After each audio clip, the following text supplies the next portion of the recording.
Well, we got the nice new Defender, and I'm worried about that's getting scratched up because kids dragging bags in and out and all that jazz. So I got a protective cover for it. It's in the pack right there. It's soft. It came rolled up in this little box, so I've had it out in the sun so it goes flat. I got just a damp microfiber towel, and it comes with some double-sided tape. So I guess the first step we'll do is we'll clean this area off.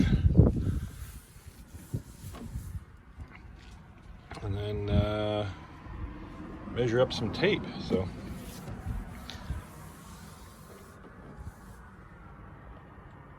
there we go.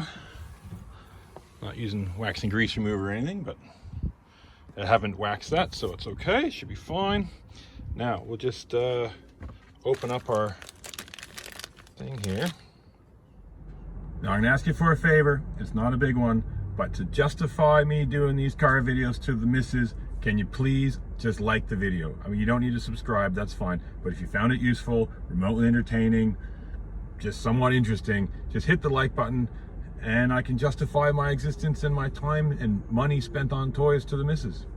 That's it. Now back to the show. So this was just off Amazon. They're not expensive. I'll put the link and we're just gonna kind of test fit it here. Oh yeah. That'll look okay.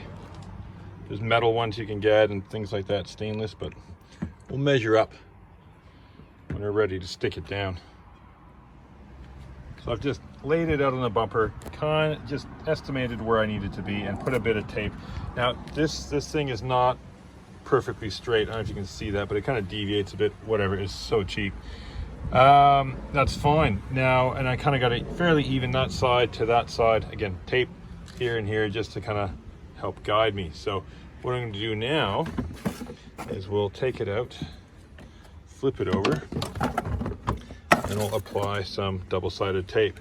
So we'll try to go heavy in the corners. Corners are usually where these kind of things lift up. And yeah, and we'll just roll it out and stick it on. Okay, there we go. I've used all the tape that came in the kit. Wonder if that's okay. Should be fine. I've got 3M tape I can put on here as well, but that looks like it should be all right. It holds spoilers on with less, so we'll stick it on. Now with it all peeled off, I don't have my assistant here to hold this, unfortunately, so I'll be I'm gonna have to put the phone down and film the after. But yeah, pretty simple. That's just peeled off and we'll get ready to stick it down. So I started on this corner here and then just rolled it down while trying to visually keep an edge on an eye on the line. I went by that top line. It's just a little bit easier to follow all the way to the end. And that, push it down firm all along. Well, that's it. That's on there nice and firm. Get rid of a little bit of tape and we now have some more protection over the back. Maybe the metal ones are a little bit neater and kind of come over a bit more, but for the price, so I'll put the link on Amazon. These things are cheap. That'll be just fine. And that's the look with the tailgate closed. Yeah, it looks pretty cool. Looks pretty cool. I'm happy with that, especially for the price.